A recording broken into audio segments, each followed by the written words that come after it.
Hello, everyone. Welcome to Conversations with Sekani, a podcast for people in their 20s who are trying to figure out life and not get lost along the way. Today's guest is Ransom Kong, a facilitator, mentor, and founder of Purpose Over Pain. For the past 27 years, he has worked with court mandated men struggling with anger, domestic violence, and emotional pain. But rather than seeing only their actions, Ransom has spent decades uncovering what often lies beneath them, which is unresolved hurt, shame, fear, and the longing to become better men. Having once walked a similar path himself, Ransom transformed his own life by confronting the root of his anger. Today, he helps men develop the emotional awareness and resilience needed to break destructive circles, heal relationships, and build lives rooted in purpose instead of pain. Ransom, welcome to Conversations with Sekani. It's a pleasure to have you on. Sekani, thank you for that warm welcome. Great to be on your show, and thank you so much for the warm introduction. All right, okay. So yes, Ransom, I want you to take us back, right, to your 20s, basically, before you became a mentor and facilitator. Who were you in your 20s and what was life like during that season? Yeah, so if you want to start at the 20s, I was married by 26, and I had children by 27, I think. And so my children grew up around aggression and violence, some of it through me, and we also had lived with my mother and father for a while, and a lot of that was through my father, who was abusive. I grew up in a family of domestic violence, lots of anger and physical, emotional, psychological uh, violence from my mother to my father to my mother. So this is how I grew up in my teens and what I perpetuated. And then, even though I said I didn't want to be like my father, I, at one point, you know, I realized I was like my father. So there's a story arc if you want me to share it about that, but whatever you want. I would love for you to share actually, because I believe listeners would have a lot to learn from your story. Okay, yeah. So my former wife said that our son was acting out, and I thought he was just being a 2-year-old boy. To help comfort her feelings, I said, yes, go ahead and sign him up for a therapist and have him diagnosed. And I had for sure thought that the therapist was just going to say, oh, he's just a 2.5, 3-year-old boy that's, you know, just having rough play, but it's nothing more than that. And because I had played with my son a lot, and it seemed to be just like a normal 2 to 3-year-old boy.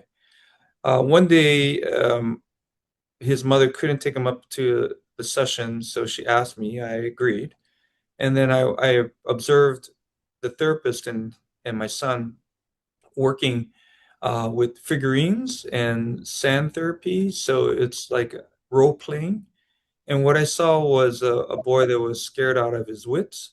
He was definitely terrified, and he looked like a caged animal. And it made me cry. I talked to the therapist afterwards. I think I asked, what can I do to help? He said, probably, you can come and be part of the process and get some therapy. And so I did as much as I could with until my insurance ran out. And I remember one particular time where, it really, all the anger and aggression was released because the therapist put me under hypnosis and triggered or activated uh, things that I never knew I had. And I was screeching at the top of my lungs, like a caged animal, and yelling, swearing, name calling, and just saying how much I wanted to kill my dad. And this is the natural consequences of a child. And I was raised with six other siblings who were terrorized, uh, raised in a family where that's a that's a lot what we knew. We never knew when the other shoe was going to drop, when chaos is going to come and visit us again. So that is the story arc where I realized I was broken and I had become a version of my father that I didn't want to become, and my son had become a version of me that I didn't want either. So, a lot of shame and embarrassment and guilt and remorse and all these kind of emotions that come flooding through because uh, you just want something different, and my behaviors showed the contrary to that, what I wanted. Wow. Oh, all right. And thank you. First of all, thank you for sharing your story with us. I really appreciate that. And Yeah. I would like to ask, was there like a defining moment when you realized that you actually needed to break the cycle you were living in?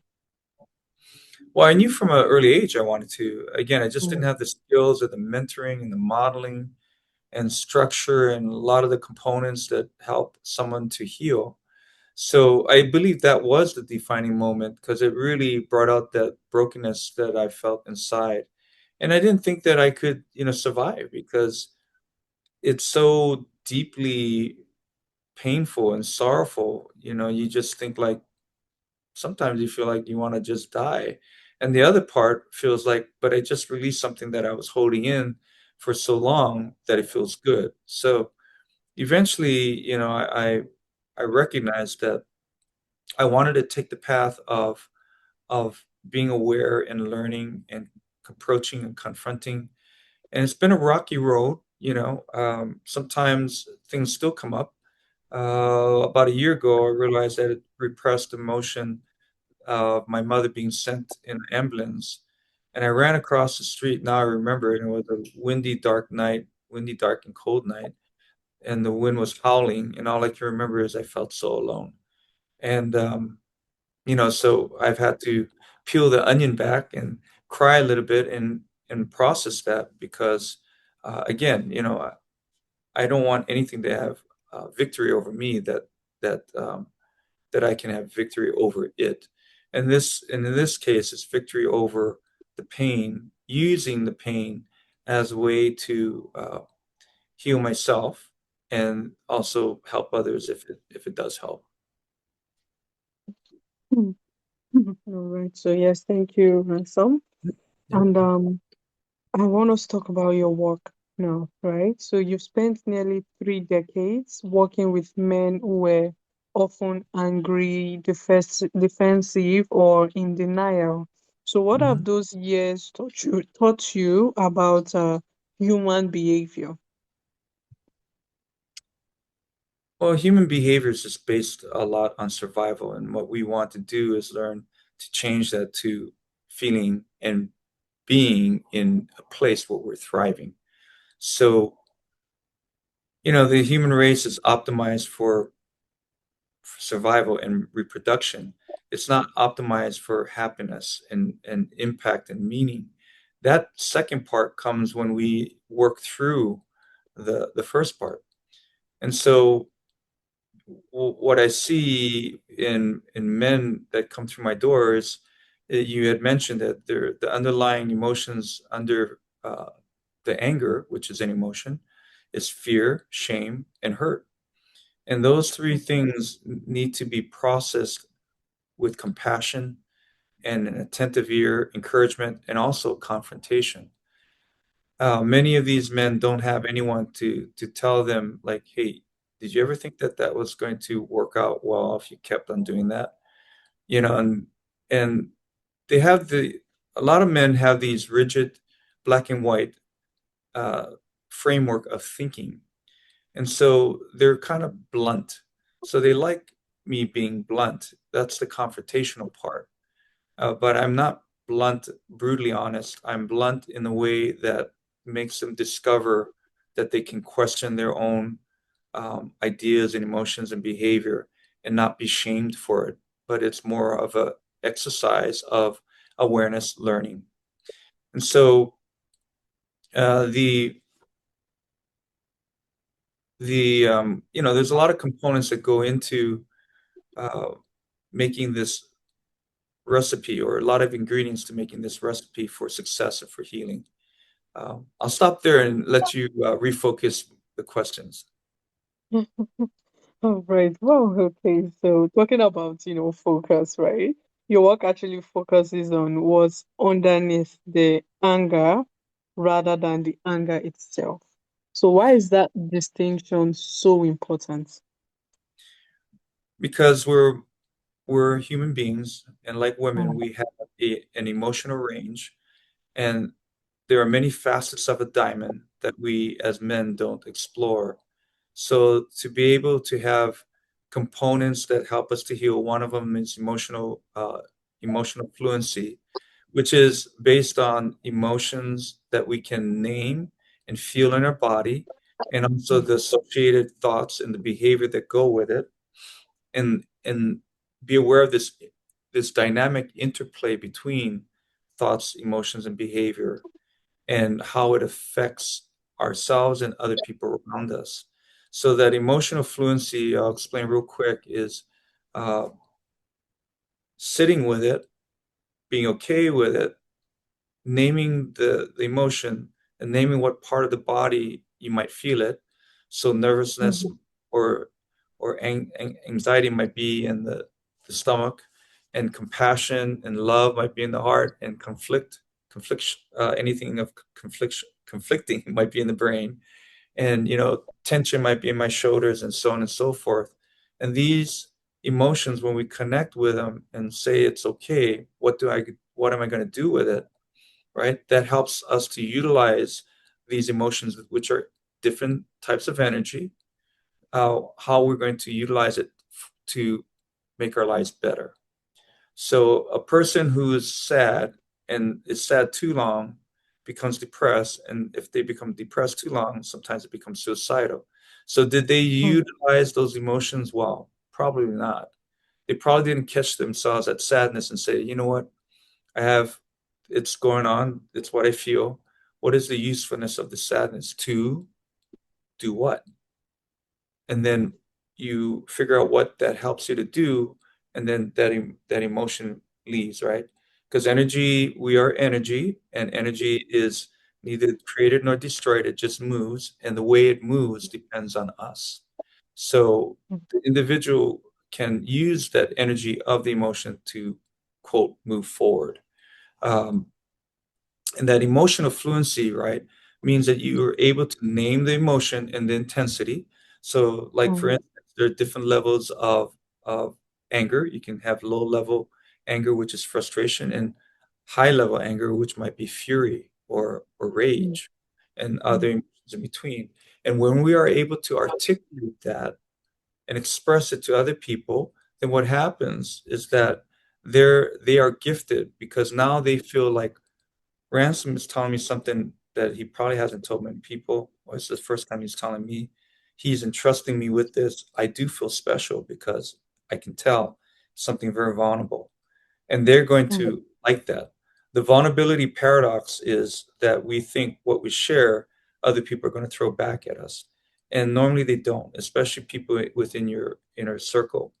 What they'll do is they'll likewise reciprocate. So there's a rule of self-disclosure. If I talk about something, uh, one topic, they'll talk about a similar topic. If I talk about uh, death, they'll talk about death. If I talk about babies, they'll talk about babies. So this is a way for emotional fluency to help men's lives to express who they are and be okay with other people saying, thank you for the gift. Or on occasion, if they say, oh, you're not being a man, you're being a baby or whatever, um, take it for what it is and say, well, then I have practice in doing that, being emotionally vulnerable, and I can practice that with someone else now. So mm, even if you're rebuffed, doesn't mean that you stop that if you know it's something good for you. And repressing emotions and denying that they're there is not good. It's going to come out some mm, way. So I liken it to a beach ball. It's light, big one. You push on the water, you can only push that down for so long. Even though it's a light thing, that pressure will, right? Your arms will get tired, you let it out, and the ball will react and jump out of the water. That's how emotions are, right? The longer we try to submerge it, the more intense and perversely many times that they explode. So this emotional fluency allows that to come out naturally so it doesn't explode. And that's one component of men, tapping into who they are, that emotional fluency. Mm. Emotional fluency. All right. So Fluency. yes, thank you for sharing that amazing insight with us actually. And one thing about young men, right, today is that they feel pressure to appear strong while privately carrying anxiety, rejection, or shame, right? So Mhm. what advice would you give to someone who is silently struggling? Okay. Well, I brought up the part that we have emotional range just like women, and that Mm, exploring that is going to help us. The other part is society still has this message, and it's conflicting or a mixed message that yes, we want men to be emotionally available and emotionally intelligent, but we also want them to be masculine. And so, mm, men are like stuck thinking, well, how do I do both? It seems like it's unfair or it's impossible. What I say to men in this case is go back to your pattern behavior and look at it. Where did it come from? Many times it's from insecure attachment styles from 0 to 2. When we are learning from our caregivers that our environment is not safe, we cannot mm, trust, have vulnerability with those caregivers, and we cannot build that emotional warmth and connection there because of that. And so that want to please and be loved and accepted by your caregivers are still there. And what happens is that men start to perform. They start to push. They start to do until they're empty. And they give, give, give, and they have nothing left in the tank. And it's all for, I want to feel like you accept me. I'm going to have to be perfect.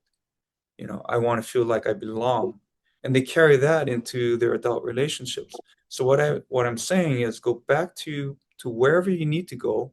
Sometimes you do need to go to back to the past and to the very beginning and start to unravel that kind of patterned behavior and the emotions and the thoughts that are automatic that comes with that, and use that to your advantage, because now you know what you don't want. You don't want all that you grew up with, so you're never going to do that again, hopefully, right?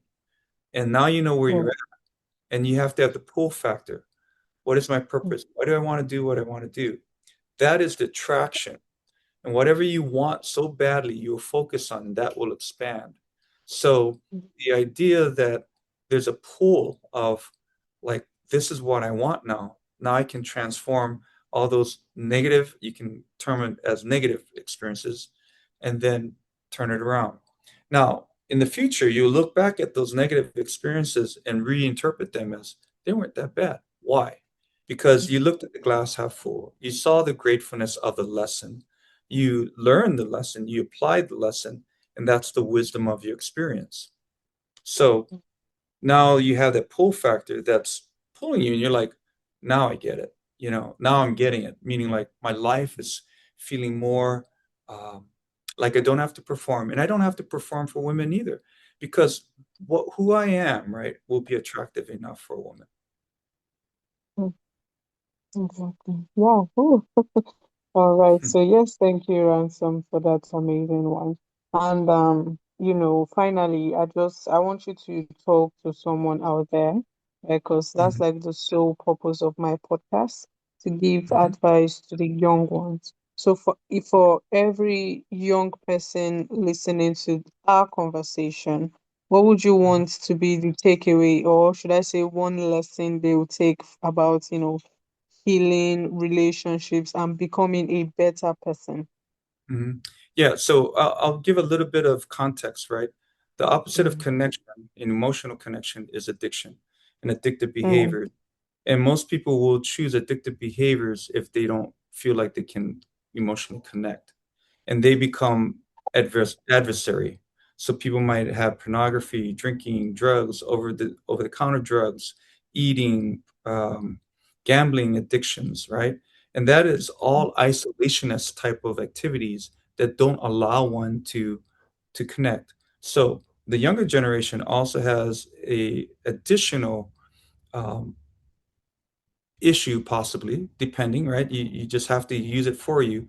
But the social media part becomes addictive and a dissociative and an isolationist type of activity. So going to meet people analog in person is helpful. Finding friends, which is your first line of defense of how to know your gender in order to know the opposite gender. Find a group of friends that are like-minded, that have goals, right? And then Mm, recognize that, again, you can start this process early on in life. I started early in my teens, but I didn't have any skills until I was probably 29 or 30. So any real skills that I was really applying. So, if you start at like 22, how much more um, forward will you be in life? You will be a lot better in life. And I do have men in my groups that are young, and I see like a great future for them because they're starting to get it. mm, So don't isolate, socialize, find what you want to do in life, and that is a process. You might not know until like you're 30 what you want to do, but recognize that meandering that you're doing will help you find the goal. And as far as in getting involved with another person, um, take time for yourself first. Try to recognize what you want to do in life and how you want to change for yourself before you start jumping into relationships, if that's possible. mm. Wow. All right, so thank you, Ransom. Personally, I would like to say I've learned a whole lot from our conversation.